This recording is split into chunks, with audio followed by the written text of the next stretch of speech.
Question number 2 क्या कह रहा है? क्वेश्चन नंबर 2 कहता है कंपनी का नाम है कॉम्प्लेक्स लिमिटेड। ये कहता है Complex Limited has 3 department.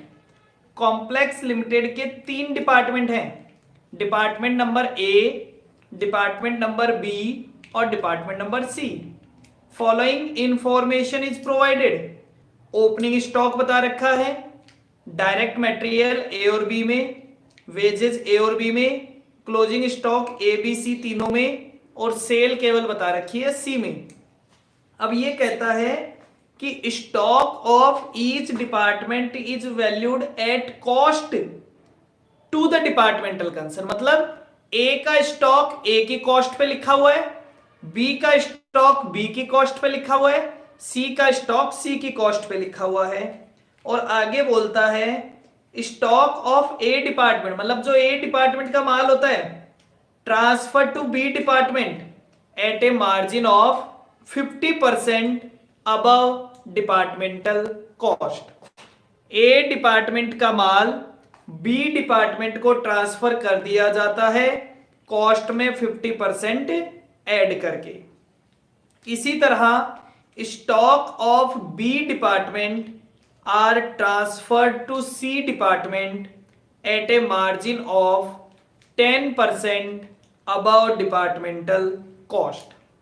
Other expenses were, other expenses इस तरह से हैं: salary 2000, printing stationery 1000, rent 6000, interest paid 4000, depreciation 3000।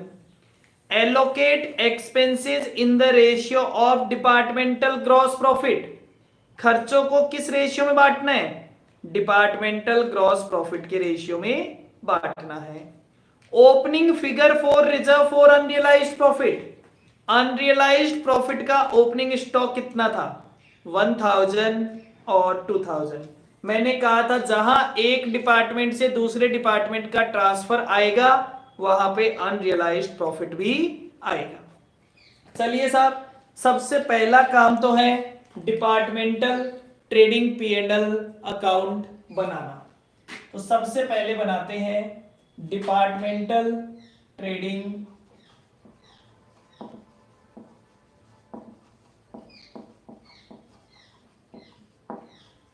And P&L account. Departmental trading and P&L account, ये लीजिए sir.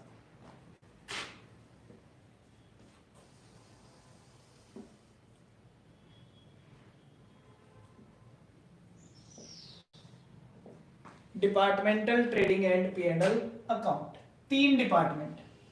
Department number A, B, C. Department number A, department number B और department number C. A B C, department number A, department number B, department number C. Particulars and particulars. चलिए साहब, question क्या कहता है ध्यान से देखिए। सबसे पहले क्वेश्चन ने कहा था ओपनिंग स्टॉक। ओपनिंग स्टॉक बताया था department number A, department number B, department number C. तो लिख देते हैं टू ओपनिंग स्टॉक। कितना कितना बता रखा है? 3000, 4000 और 6000। ओपनिंग स्टॉक के बाद to direct material, to direct material. A में मटेरियल लग रहा है 8000 का, बी में लग रहा है 12000 का, और सी में कोई डायरेक्ट मटेरियल नहीं लग रहा।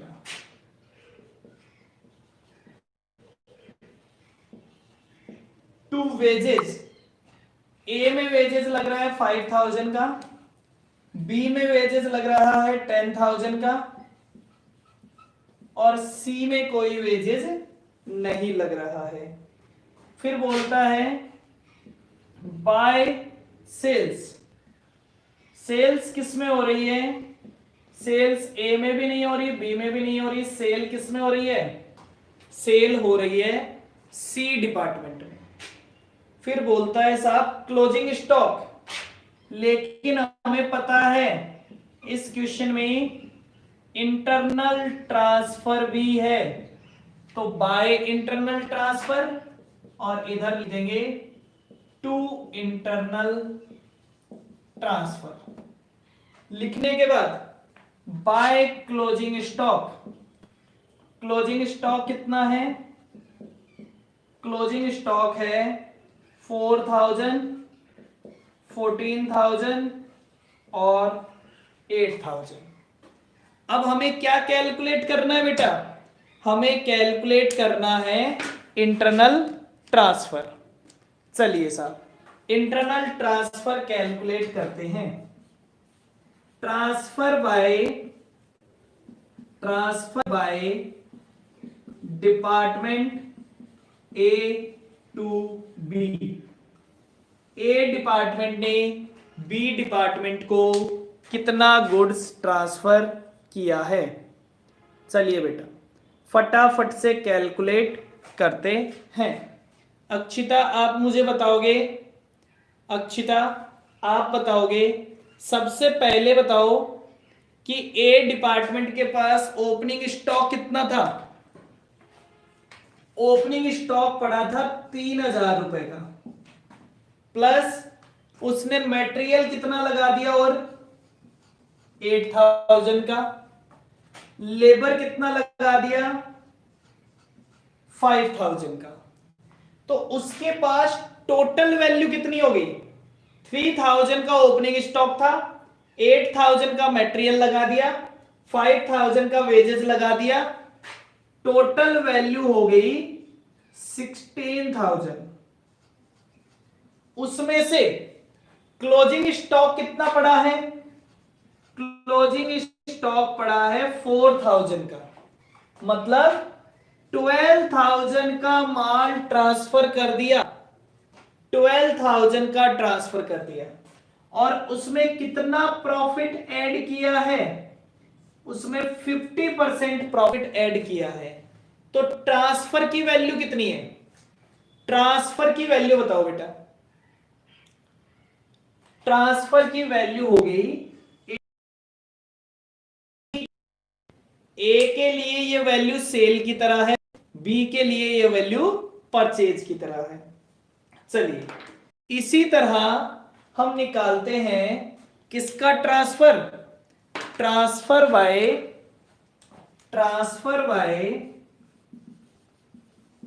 Department B to C, B से सी का ट्रांसफर, डिपार्टमेंट बी से सी का ट्रांसफर कैलकुलेट करते हैं। समझना, सी का ओपनिंग, बी का ओपनिंग स्टॉक कितना था?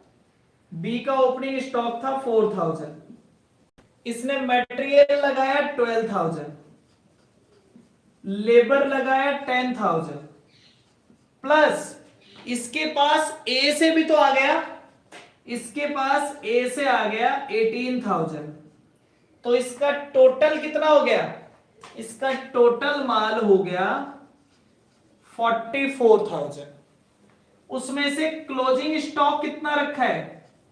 14,000, मतलब ट्रांसफर कितना कर दिया? 30,000। कितना परसेंट प्रॉफिट पे? 10% पे। तो वैल्यू कितनी आ जाएगी? वैल्यू आ जाएगी 33,000, वैल्यू आ जाएगी 33,000। तो बी के लिए क्या है? ये बी के लिए तो सेल है, और ये सी के लिए परचेज की तरह है। बी के लिए तो सेल की तरह है और सी के लिए परचेज की तरह है। डन। ये लो साहब, इतना करने के बाद आपका ट्रेडिंग अकाउंट तो पूरा हो जाएगा। ट्रेडिंग अकाउंट को बंद कर देते हैं फटाफट से। ग्रॉस प्रॉफिट बता दो। टू ग्रॉस प्रॉफिट का अमाउंट बता दो। ग्रॉस प्रॉफिट क्या कहता है? ग्रॉस प्रॉफिट कहता है to gross profit. Gross profit का अमाउंट कितना कितना आता है जल्दी से बता दो। ये वैल्यू हो गई 22,000, ये भी हो जाएगा 22,000, तो ये आ गया 6,000। बी का हो जाएगा 47,000, ये भी हो गया 47,000, तो ये आ जाएगा 3,000। ये हो जाएगा 42,000, ये हो गया 42,000, ये भी आ गया 3,000। क्लियर? चलिए साहब यहां ले आते हैं by gross profit. Gross profit कितना है? अभी अभी निकाला है 6,000, 3,000 और 3,000। अब क्वेश्चन ने कहा है कि सारे खर्चों को बांटना है, और सारे खर्चों को किस रेशियो में बांटना है? सारे खर्चों को ग्रॉस प्रॉफिट के रेशियो में बांटना है। मैं इसको हटा देता हूं अब नीचे से वर्किंग नोट को। सारे खर्चों को ग्रॉस प्रॉफिट के रेट में बांटना है। चलिए सर,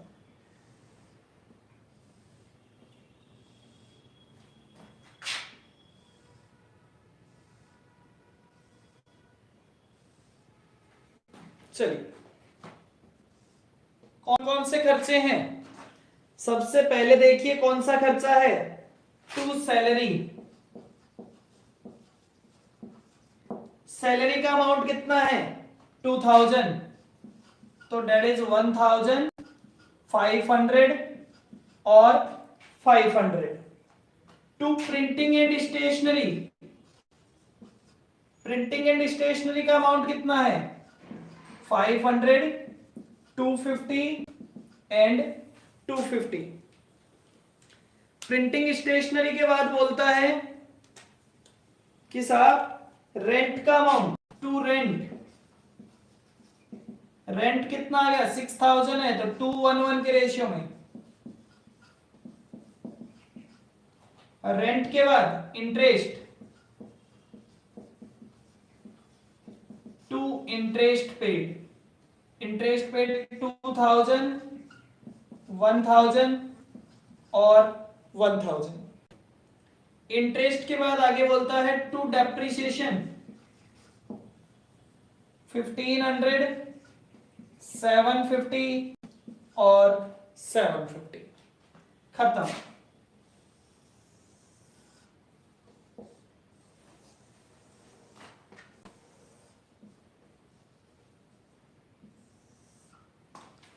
बेटा नेट प्रॉफिट आ रहा है या नेट लॉस आ रहा है?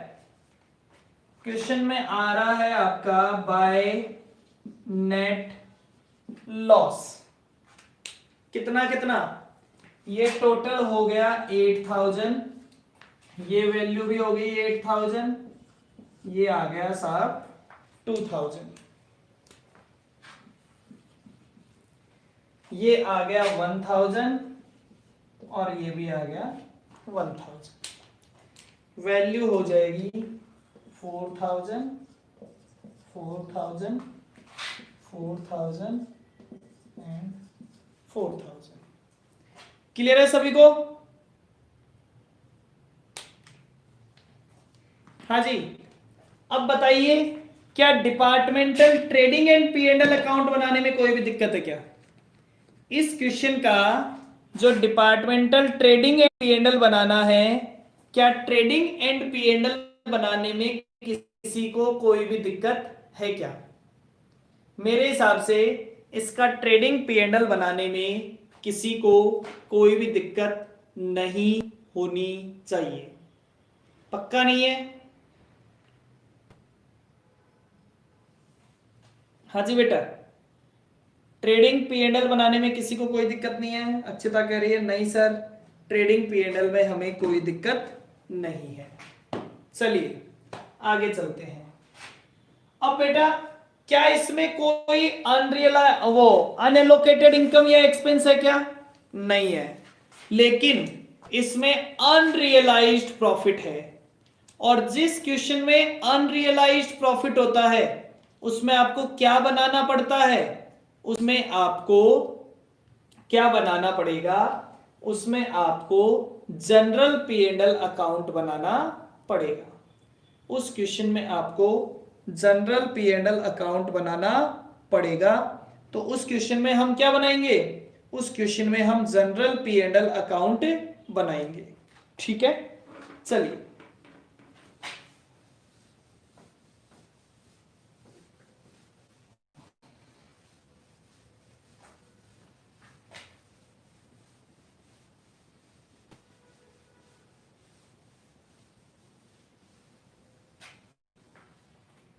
General P and L account समझते हैं।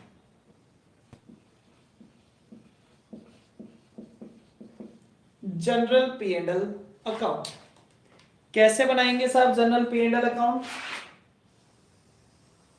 नॉर्मल पी एंड एल की तरह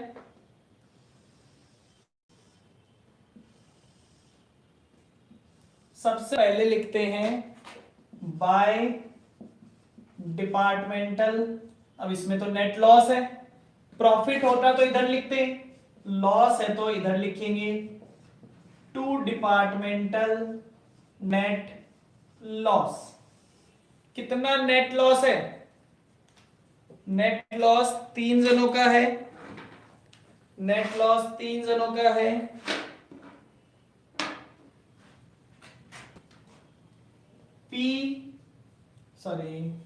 ए बी सी 2000 1000 और 1000। कितना नेट लॉस आ गया? नेट लॉस का अमाउंट आ गया 4000। फिर ये कहता है कि ओपनिंग अनरियलाइज्ड प्रॉफिट, तो ऐड करते हैं बाय ओपनिंग अनरियलाइज्ड प्रॉफिट। यही फॉर्मेट बताया था मैंने आपको, बी के स्टॉक में और सी के स्टॉक में। कितना कितना बता रखा है? क्वेश्चन में बता रखा है ओपनिंग अनरियलाइज्ड प्रॉफिट, आपको क्वेश्चन में बता रखा है। कितना कितना बता रखा है बेटा? बी का कितना बता रखा है और सी का कितना बता रखा है? बी का बता रखा है 1000, सी का बता रखा है 2000, टोटल अमाउंट बता रखा है 3000। क्लियर? अब हमें क्या निकालना है बेटा? अब ये क्वेश्चन कंप्लीट तब होगा जब आप यहां पे लिखोगे टू क्लोजिंग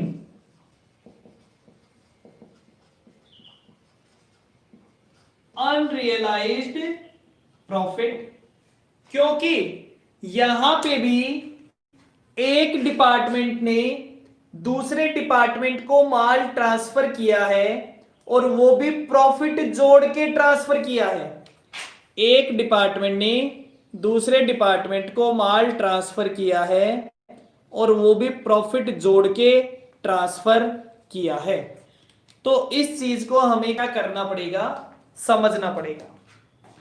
अब इस बात को समझने के लिए इस क्वेश्चन को एक बार मैं यहीं पे स्किप कर रहा हूं, छोड़ रहा हूं। पहले मैं आपको एक कॉन्सेप्ट समझाना चाहता हूं, मेरे साथ में कॉन्सेप्ट समझिएगा। बेटा ये मान लीजिए ये मेरा क्या है? ये मेरा घर है, ये मेरा घर है। सर ऐसा कोई घर होता है क्या? बेटा मुझे ड्राइंग्स बहुत बुरी आती है, मुझे ड्राइंग्स आती नहीं है, ठीक है, बहुत बुरी ड्राइंग्स आती है। चलिए मेरे घर में मान लीजिए 3 कमरे हैं, पहला कमरा, ये दूसरा और ये तीसरा। सर ये कमरे थोड़े ना लग रहे हैं, मैंने अभी अभी कहा था मुझे ड्राइंग्स नहीं आती। ठीक है बेटा, ये कमरा किसका है? ये कमरा है पापा का कमरा। ठीक है सर, पापा का कमरा। ये कमरा नंबर ए था, पापा का कमरा। ये कमरा नंबर बी है, बी को मैं बोल देता हूं बड़े बेटे का कमरा, बी का मतलब बड़ा बेटा। और ये कमरा नंबर सी, छोटे बेटे का कमरा। ठीक है साहब, क्लियर है? इस घर में 3 कमरे हैं, एक पापा का कमरा, एक बड़े बेटे का कमरा, एक छोटे बेटे का कमरा। अब एक बात बताइए, इस घर का मालिक कौन? इस घर का मालिक कौन है?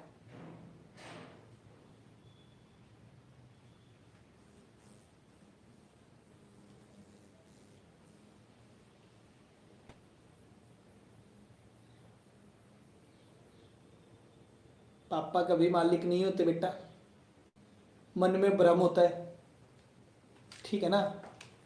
घर की मालिक कौन?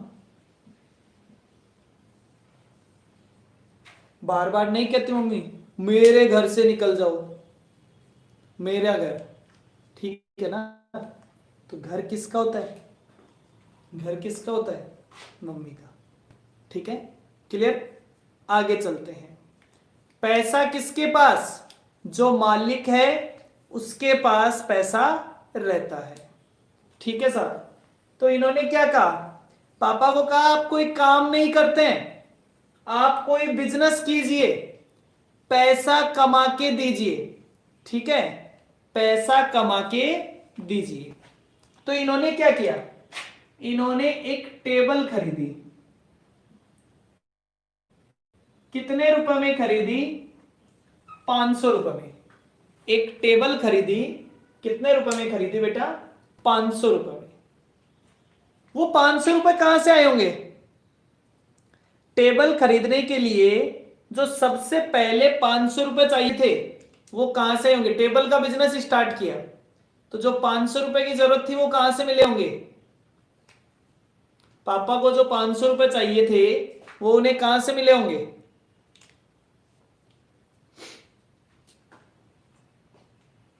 मालिक से? किससे? मम्मी से। कितने रुपए लिए? 500 रुपए। कई दिनों तक ग्राहक ढूंढते रहे, नहीं मिला। तो पता है इन्होंने क्या किया? इन्होंने ये टेबल इस बड़े बेटे को ट्रांसफर कर दी कि बेटा टेबल का बिजनेस कर ले, बहुत अच्छा है। बोला माल कहां से मिलेगा? बोले मैं दे दूंगा। कितने रुपए में दी? 1000 रुपए में। मतलब इन्होंने ये अपनी 500 वाली टेबल इसको दे दी कितने में? 1000 रुपए में। तो बेटा ये जो बड़ा बेटा है ये 1000 रुपए कहां से लाया होगा? जल्दी से बताओ। ये जो बड़ा बेटा है ये 1000 रुपए कहां से लाया होगा? ये जो बड़ा बेटा है ये 1000 रुपए कहां से लाया होगा?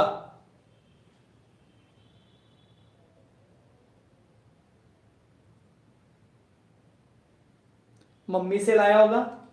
और पापा ने उस 1000 का क्या किया होगा? वो 1000 रुपए पापा ने मम्मी को ले जाके दे दिए और क्या कहा? अब मत कहना कि मैं बिजनेस नहीं करता, देखो मैंने 500 में टेबल खरीदी थी, 1000 दे दिए। मतलब पापा क्या कहते हैं? 1000 माइनस 500, 500 का प्रॉफिट। 1000 माइनस 500, टोटल बात करें तो 500 का प्रॉफिट।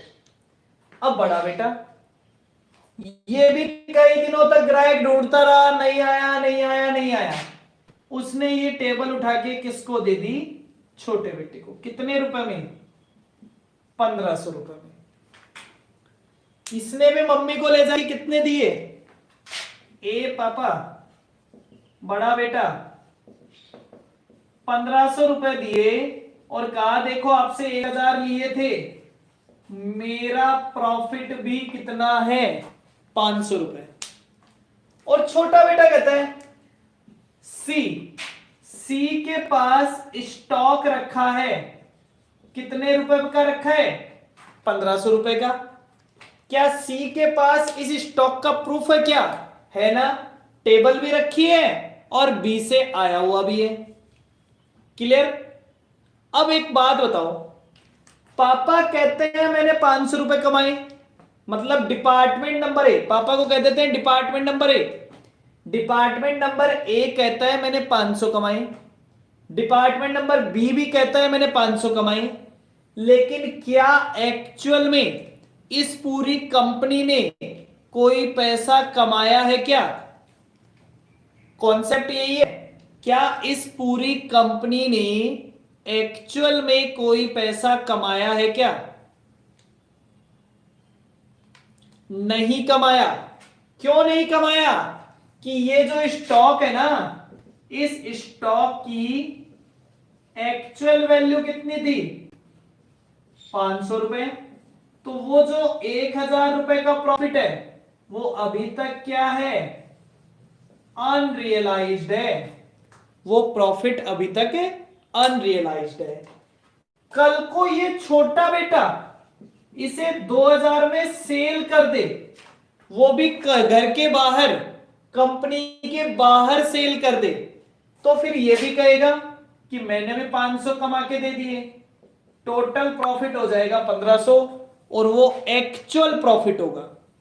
तो हम कहेंगे कि जब तक एक डिपार्टमेंट दूसरे डिपार्टमेंट को कोई माल भेजता है प्रॉफिट ऐड करके, और वो माल अभी भी कंपनी के अंदर ही पड़ा होता है, वो माल अभी भी कंपनी के अंदर ही पड़ा होता है, तो वो क्या होता है? वो अनरियलाइज्ड प्रॉफिट होता है। उसी प्रॉफिट को क्या बोलते हैं? Unrealised profit. जो डिपार्टमेंट तो कह रहा है मैंने कमा लिया, लेकिन अभी तक कमाया, एक्चुअल में कमाया नहीं गया है। क्लियर? तो अनरियलाइज्ड प्रॉफिट का कॉन्सेप्ट समझ में आ गया बेटा कि अनरियलाइज्ड प्रॉफिट किसे कहते हैं? जब एक डिपार्टमेंट दूसरे डिपार्टमेंट को कोई माल बेचता है प्रॉफिट ऐड करके, और जब तक वो माल पूरा बिक ना जाए कंपनी से बाहर, तब तक उसमें प्रॉफिट जुड़ा हुआ होता है, तो वो माल क्या कहलाता है? वो प्रॉफिट क्या कहलाता है? Unrealised profit. डन?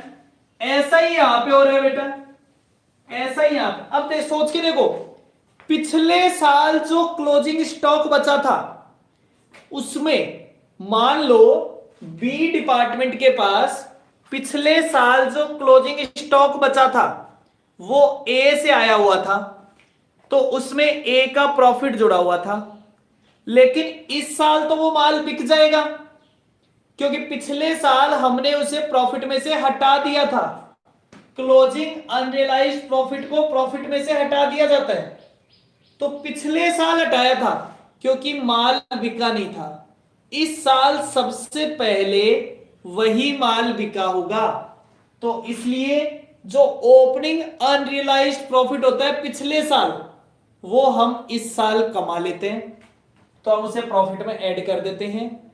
और जो इस साल के क्लोजिंग स्टॉक में जुड़ा हुआ है, मतलब डिपार्टमेंट तो कह रहे हैं कमा लिया, लेकिन एक्चुअल में आपने कमाया नहीं है, तो उसे आप माइनस कर दोगे। अब हमें इस क्वेश्चन में क्या कैलकुलेट करना है? हमें कैलकुलेट करना है closing unrealised profit. Closing unrealised profit कहां रखा हुआ है बेटा? क्या ए डिपार्टमेंट ने किसी दूसरे डिपार्टमेंट से माल मंगवाया है? क्या बताओ, क्या क्वेश्चन में ए डिपार्टमेंट ने किसी दूसरे डिपार्टमेंट से माल मंगवाया है? क्या केवल इतनी बात बताओ। नहीं मंगवाया। तो जब ए ने कोई माल मंगवाया ही नहीं है, तो ए के स्टॉक में तो कोई अनरियलाइज्ड प्रॉफिट नहीं हो सकता। चलिए, क्या बी ने माल मंगवाया? क्या बी ने कोई माल मंगवाया है? क्या सर मंगवाया है। किससे मंगवाया है? ए से मंगवाया है। तो हम सबसे पहले क्या निकालते हैं? मैं हेडिंग लगाता हूं calculation calculation of closing unrealised profit. कैसे निकाले? एक बात बताओ, किसमें होगा अनरियलाइज्ड प्रॉफिट? अनरियलाइज्ड प्रॉफिट होगा क्लोजिंग स्टॉक में। तो आप बताओ बी डिपार्टमेंट का क्लोजिंग स्टॉक कितना था? बी डिपार्टमेंट का तो हम कहेंगे एज प्रॉफिट इन बीज स्टॉक। बी के स्टॉक में ए का प्रॉफिट, तो बी का क्लोजिंग स्टॉक कितना था? 14,000। एक बात बताओ बेटा, क्या बी सारा का सारा माल ए से ही मंगवाता है या खुद कुछ खर्चा अपने पास से भी करता है? क्या बी सारा का सारा माल ए से मंगवाता है या कुछ खर्चा खुद भी करता है? देखो याद करो, बी ने मटेरियल भी लगाया था, बी ने लेबर भी लगाया था, तो हम कहते हैं कि उसके पास ए से कितना माल आया था? ए से माल आया था 18,000 का, और उसने टोटल खर्चा, कल मैंने आपको एक एरो लगाना बताया था, कल मैंने आपको एक एरो लगाना बताया था इस तरह से। मैंने क्या कहा था? ओपनिंग स्टॉक को छोड़ देना, ग्रॉस प्रॉफिट को छोड़ देना, तो बाकी के जितने भी खर्चे होंगे वो इस साल का टोटल खर्चा होगा। क्यों बताया था ऐसा? क्योंकि ओपनिंग स्टॉक का तो अलग से बता रखा है, ग्रॉस प्रॉफिट की बात नहीं करते, ये तो बैलेंसिंग फिगर होता है। तो उस एरो का टोटल लगा के बताओ, बी ने इस साल टोटल कितने रुपए का खर्चा किया है? मतलब 40,000। तो एक बात बताओ, बी के टोटल 40,000 में से 18,000 का माल ए से आया होता है, तो उसके पास लास्ट में जो 14,000 का माल बचा हुआ है उसमें ए से आया हुआ माल कितना है? क्या इसको सॉल्व कर लें? इसको सॉल्व करेंगे तो पता चल जाएगा ए से आया हुआ माल कितना है, क्योंकि ए का प्रॉफिट तो ए के माल में होगा। ये वैल्यू हो गई 6,300। इसमें ए ने कितना प्रॉफिट कमाया होता है? ए जब आपको 100 रुपए की लागत का माल 50% प्रॉफिट जोड़ के 150 में देता है, 50% प्रॉफिट जोड़ के 150 में देता है, तो ए ने प्रॉफिट कमाया होता है 50/150, 50/150। तो ए का कितना प्रॉफिट जुड़ा हुआ है बी के स्टॉक में? ए का कितना प्रॉफिट जुड़ा हुआ है बी के स्टॉक में? आंसर आ जाएगा बेटा। मुझे कॉन्सेप्ट समझाना है, क्वेश्चन पे फोकस मत करो, फोकस होना चाहिए कॉन्सेप्ट पे, ये हर क्वेश्चन में काम आएगा। 2100। सर इसका फॉर्मूला समझा दो ना। मैंने कहा अभी समझ लेते हैं। किसका क्लोजिंग स्टॉक? तो हम कहेंगे बीज स्टॉक, बी का stock multiplied by goods from A during the year divided by total cost of B during the year. B की टोटल कॉस्ट में से ए का कितना है, multiplied by GP of A upon sale of A. किसका profit चाहिए? ए का profit, तो ए का जीपी डिवाइडेड बाय ए की सेल, या फिर लिख दिया रेट 50/150। तो ये आंसर आ जाएगा साहब। फॉर्मूले में कोई दिक्कत? किसी को इस फॉर्मूले में कोई दिक्कत है? अक्षिता, दीपक, रिया, कोई दिक्कत? पहले फॉर्मूले में हमने बी के स्टॉक में ए का प्रॉफिट तो निकाल लिया। चलिए अब हम एक काम और करते हैं आगे। अब हम करते हैं B's profit in C's stock. B का प्रॉफिट किसके स्टॉक में होगा, ये निकालना तो बहुत इजी है। बी का प्रॉफिट, अब तो आपको क्या करना है, केवल वैल्यू ही तो चेंज करनी है। तो सी का क्लोजिंग स्टॉक, सी का क्लोजिंग स्टॉक है 8000। एरो वाली वैल्यू बताइए। सी ने बी से माल मंगवाया था 33 का,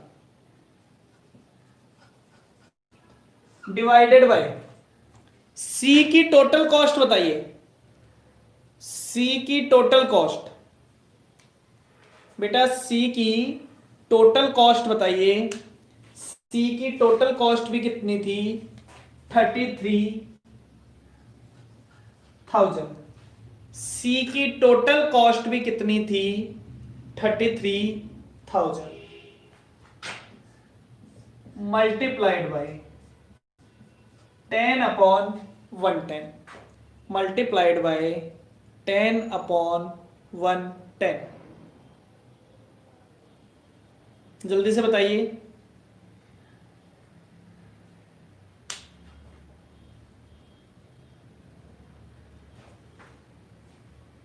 जल्दी से आंसर लिखिए बेटा।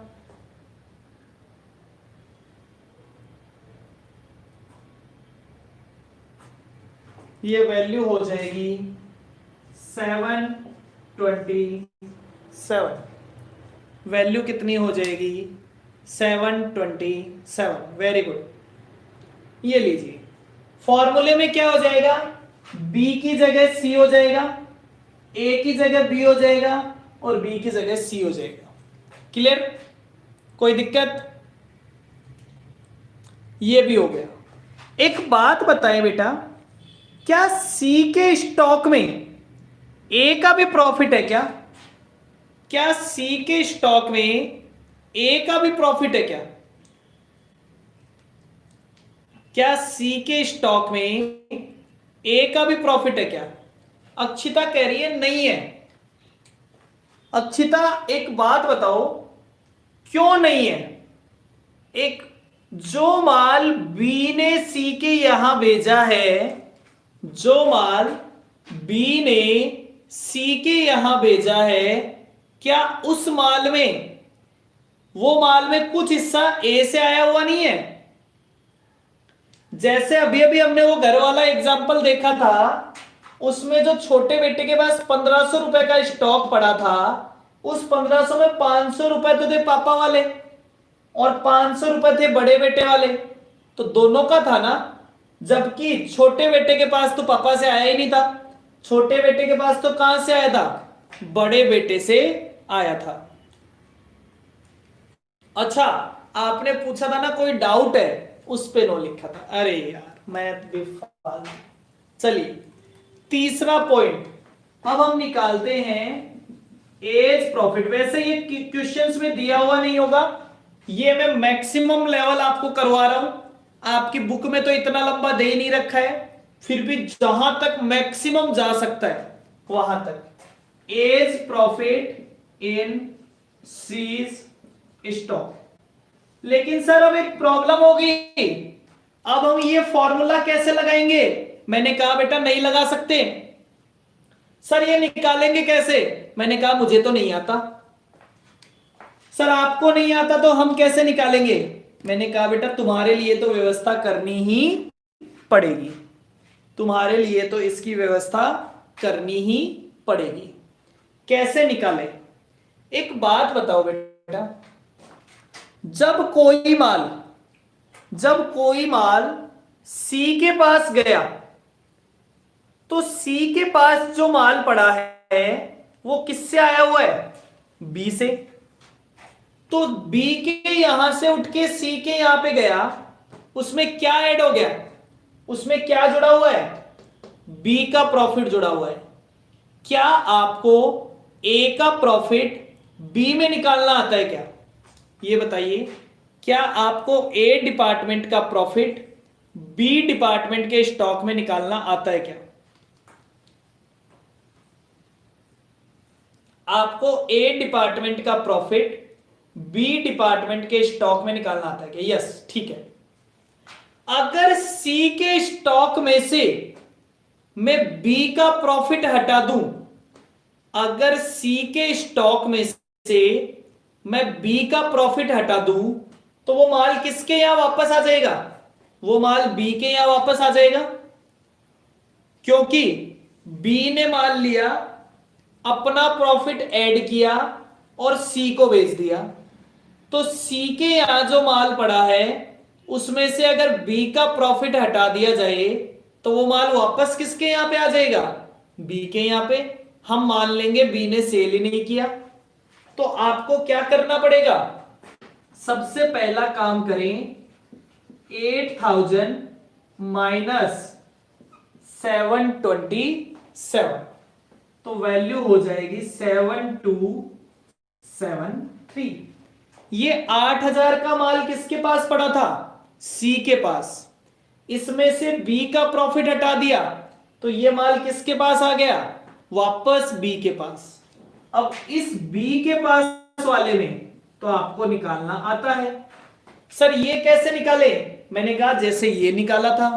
अब तो आप ये मान लो कि ये 7273 का माल किसके पास पड़ा है?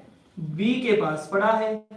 तो सेम फॉर्मूला लग जाएगा, 18,000 डिवाइडेड बाय 40,000, 50 अपॉन 150।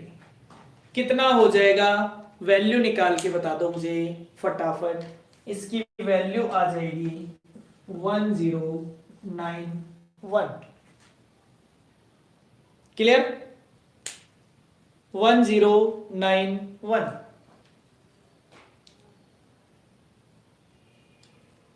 हाँ ठीक है सर, इसका फॉर्मूला भी लिखाओ ना। मैंने कहा अभी लिखा देते हैं। इसका फॉर्मूला क्या होता है? इसका फॉर्मूला होता है बीज कॉस्ट ऑफ सीज स्टॉक। जो सी का स्टॉक है उस माल की बी की कॉस्ट क्या है? तो मैंने कहा B's cost of C's stock multiplied by, अब जब माल बी की कॉस्ट पे आ गया तो फिर तो बी वाला फॉर्मूला लगाना पड़ेगा। Goods from A during the year divided by total cost of B during the year multiplied by GP of A upon sale of A. अब इसमें इंपॉर्टेंट क्या है? इसमें इंपॉर्टेंट है क्या निकालना? बीज कॉस्ट ऑफ सीज स्टॉक। ये कैसे निकालेंगे? तो इसको निकालने के लिए आप क्या करेंगे? इसको निकालने के लिए आप लिखेंगे स्टॉक ऑफ सी माइनस बीज प्रॉफिट इन सीज स्टॉक। सी के स्टॉक में बी का कितना प्रॉफिट था, ये काम हमने। अब देखो ये थ्योरेटिकली तो कितना बड़ा लगता है, लेकिन प्रैक्टिकली बड़ा इजी है। सी का स्टॉक कितना है? 8000। अभी अभी आपने प्रॉफिट निकाला था, हटा दीजिए 8000 माइनस 727, तो वैल्यू आ गई 7273। अब इस 7273 पे पहला वाला फॉर्मूला लगा दीजिए। 7273 पे पहला वाला ए वाला फॉर्मूला लगा दीजिए, आंसर आ गया। क्लियर है क्या? ये मैक्सिमम लेवल है बेटा। इसमें आप बोलोगे सर ये वाला बड़ा इजी था, ये वाला भी बड़ा इजी था, तो जनरली आपसे एग्जाम में दो ही पूछे जाएंगे। तीसरा तो मैंने मैक्सिमम लेवल समझाया है, तीसरा तो मैंने आपको मैक्सिमम लेवल समझाया है। सर अब क्या करना है? मैंने कहा अब क्वेश्चन को पूरा करना है। यहां लिखिए बी और यहां लिखिए सी। बेटा बी के स्टॉक में कौन कौन सा प्रॉफिट जुड़ा हुआ है? बी के स्टॉक में प्रॉफिट जुड़ा हुआ है 727 का। बी के स्टॉक में प्रॉफिट जुड़ा हुआ है 2100 का। और सी के स्टॉक में कितना प्रॉफिट जुड़ा हुआ है?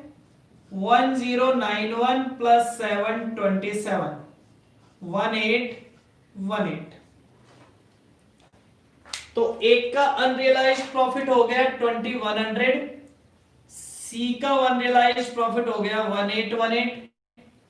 टोटल कितना हो गया?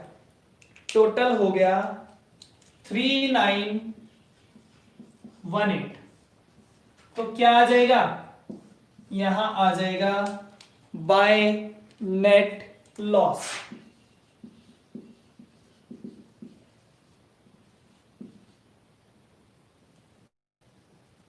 कितने का नेट लॉस आ जाएगा? 4918। अक्षिता, दीपक, क्लियर आपको? अब बेटा आपको एक काम जरूर करना है, आज इस पूरे क्वेश्चन को दोबारा से जरूर सॉल्व करना है। अगर इस पूरे क्वेश्चन को आप दोबारा से सॉल्व कर लेंगे तो फिर कभी नहीं अटकेंगे। आपको कॉन्सेप्ट एकदम, कैलकुलेशंस एकदम अच्छे से क्लियर हो जाएगी, ठीक है? और ये पूरे चैप्टर में काम आएगी। ये जो कैलकुलेशन है ना, ये वाली तो ठीक है, ये वाली तो मैंने एक्स्ट्रा में बताई आपको क्योंकि इतना लंबा नहीं दिया हुआ, लेकिन ये दोनों कैलकुलेशन पूरे चैप्टर में काम आएगी। तो आज के लिए इतना ही, चलिए बाय बाय, कल कंटिन्यू करेंगे। आज का होमवर्क केवल इतना ही है, इस क्वेश्चन को दोबारा से करना। चलिए बाय बाय।